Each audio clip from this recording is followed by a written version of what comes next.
Providence police on December 16th released new video footage of a person of interest in the Brown University shooting that killed 2 people, urging residents in nearby neighborhoods to review home security and vehicle camera footage.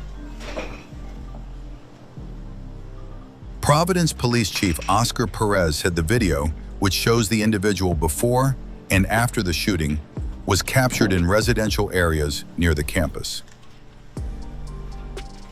Authorities are asking residents to check footage going back at least a week and share anything that could help identify the person.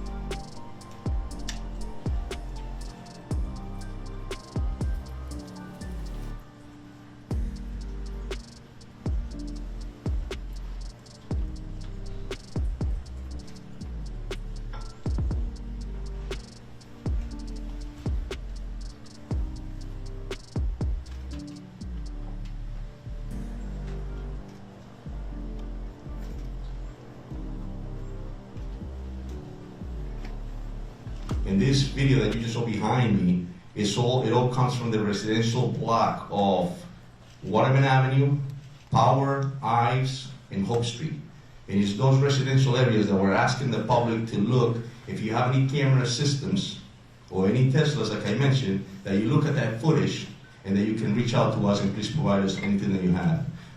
And we're asking you to go back at least a week to do that. And the reason for that is because on Saturday night, the day of, we actually learned that this individual was in that neighborhood at around 10:30 in the morning.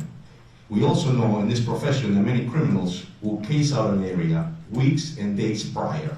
And so it's important for us to ensure that we can have you look at that and help us. And the reason for that is because our officers, our agents, are looking at terabytes of data. And we're looking for a moment that is shorter than somebody taking a breath. It's incredible hard work to do that. And so we're asking the public to assist us with that. The other thing is the tip center. We have been receiving hundreds of tips. However, we're about close to 200 actionable tips that we're still conducting investigations on, which is incredible and is important.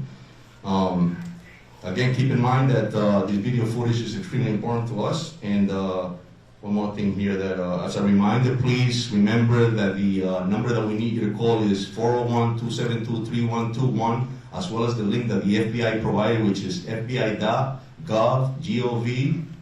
Brown University shootings. As has been discussed many times, we continue to have enhanced police presence throughout the city of Providence to help bolster the confidence and provide a sense of additional security to our residents.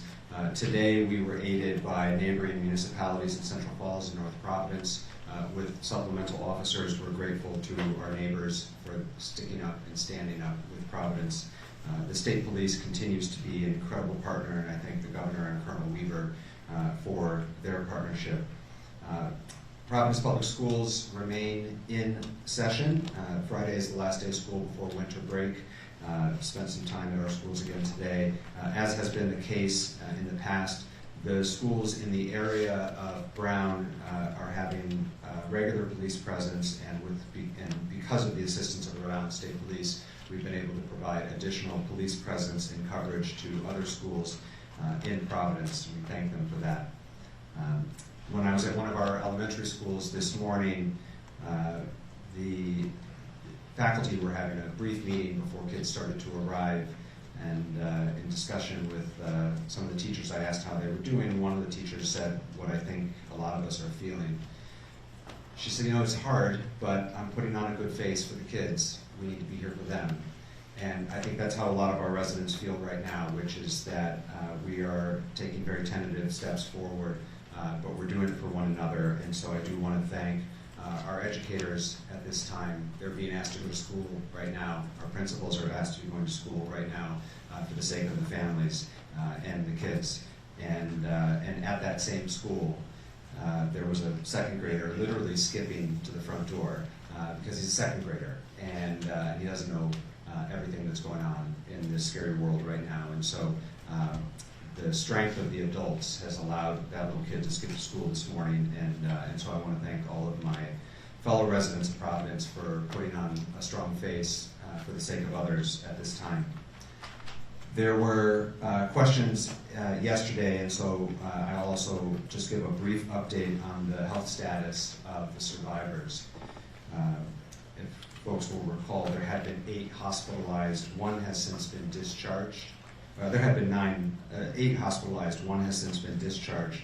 The 7 that remain in the hospital, 1 is in critical status, 5 in critical but stable status, although healthcare providers report that they are improving, and 1 in stable status. Those are the 7. 1 in critical, 5 in critical but stable, 1 in stable status, and 1 discharged since the last time we made comments about their safety and recovery from the podium.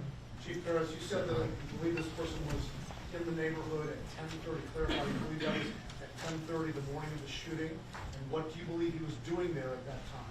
Correct, and we have video footage of that, and we believe that he was actually casing out this area to commit the crime. That's a pattern that criminals do, and that's what he was doing. Do you have video from Yes. inside the engineering building? Both inside and outside. I'm sorry, just outside. That's what we have, not inside. No, I'm sorry, just outside. Are they going to be released anytime soon, the ones from inside the building? That was released already. That was the outside of the building. We released Yeah, that. let me just jump here and clarify. Okay, so there is for those of you who've been with us before, I understand not all of you have been, there is video inside the building. There are cameras inside the building.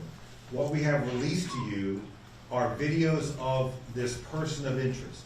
So I want to be clear, because later on there may be other videos that get released in the course of a prosecution, likely will be at some point. They show things like chaos after the shooting. What they don't show is this person of interest, and so that's why we haven't released those videos. Okay, what you do have are videos from a camera outside of the Brown building and other cameras from around the neighborhood that the good men and women in law enforcement located and put together in this montage.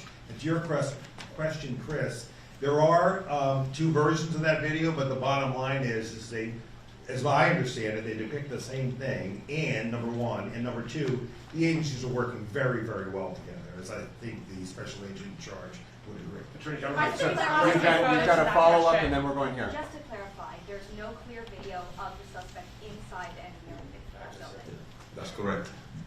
Now, can I just ask as well, further to the surveillance footage that you have received, I've been here since Saturday speaking to people who are living in the residential buildings around and in the businesses, and many of the store clerks there have told me it wasn't until this morning that the police have actually come to ask them if they had anything that they could offer, any CCTV or any evidence that they could provide.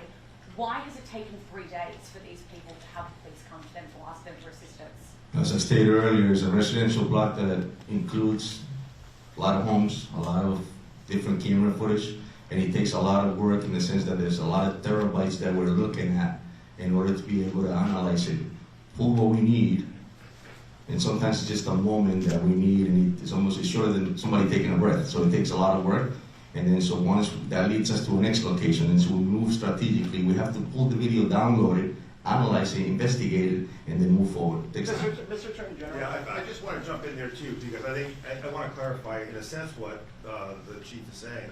Is that you start in the grid in the first instance that's closest to Brown. It takes a lot of work to canvass that area, and then you build out as you learn more about the path of travel. So it's entirely possible that tomorrow we'll be canvassing places that we haven't canvassed yet, because we're working out with the resources that we have. Attorney Dan, General, go ahead. we have a question and a follow-up, right? Yes. My first question, Attorney General, to follow up on my colleague, this is the question I asked on Saturday night, which is, so there's cameras in the hallway, but they don't show the suspect, or Brown is not releasing them, or you're not releasing them to us. How does a multi-million-dollar school not have a bunch of cameras in the hallway? So let me try to explain that. So, as President Paxson knows, there was a major addition put on that building within the last 5 years or so. That is a modern building attached to a much older one in the back. So it doesn't come as a surprise to me, at least, that there are cameras in the newer part of the building. And there's video footage, okay? So there's the back part of the building, old part, and front part, new part. The shooting occurs in the old part, towards the back, up towards Hope Street. In that older part of the building, there are fewer, if any, cameras in that location. I imagine because it's an older building. So as students are fleeing the area of the shooting into the new part of the building, there are cameras in that brand new building that show that chaos. But the only video of the presumed, anticipated, suspected, however you want to define it, person of interest, you have it. We would release it if we thought it would be helpful in identifying this subject, because we are relying on the press and public to help get us there. There would be no reason for us to hold it back.